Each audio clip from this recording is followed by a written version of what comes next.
Imaginez-vous, sous le feu ennemi, entendant soudainement la mélodie d'une cornemuse. Voilà l'histoire de Bill Millin, un homme qui a affronté la guerre avec un instrument dans les mains.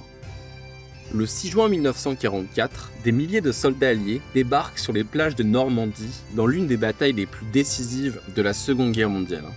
Parmi ces hommes, un seul se distingue non par son arme, mais par un instrument particulier, une cornemuse.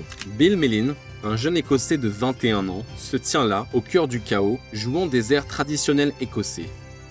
Les Pipers écossais avaient toujours joué au front, guidant leurs troupes sur le champ de bataille. Mais après les terribles pertes de la Première Guerre mondiale, le haut commandement britannique avait décidé d'interdire cette pratique, la jugeant trop dangereuse. Cependant, le général écossais Lord Lovat, qui menait les commandos débarquant à Sword Beach, refusa d'abandonner cette tradition. C'est ainsi que Bill Millin, avec sa cornemuse à la main, se retrouva au milieu de la furie des tirs ennemis, jouant des airs comme Highland Laddie and the Road to the Isle, tandis que ses camarades se battaient pour leur vie.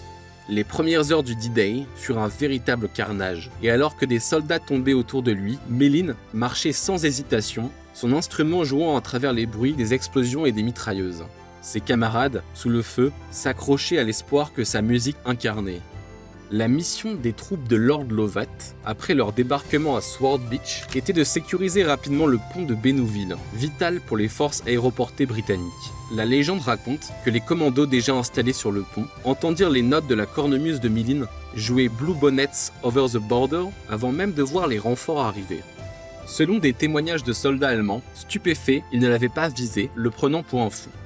Le Mad Piper, comme il fut surnommé après la guerre, n'était pas un simple musicien, il était un symbole de courage et de résistance, portant son héritage écossais en plein cœur du plus grand débarquement de l'histoire. Sa cornemuse ne se contentait pas de jouer des airs, elle insufflait un esprit de combat et de fraternité parmi les soldats. À un moment où l'espoir vacillait, il réussit à insuffler la vie à ses camarades à travers chaque note. Bill Millin est devenu une légende, immortalisée par le cinéma, notamment dans Le Jour le plus long, où son rôle est interprété par un acteur traversant le pont sous les tirs ennemis, cornemuse en main. Aujourd'hui, une statue le représente à Colville-Montgomery, là où il débarqua, capturant à jamais ce moment où il joua, fier et intrépide face à l'horreur.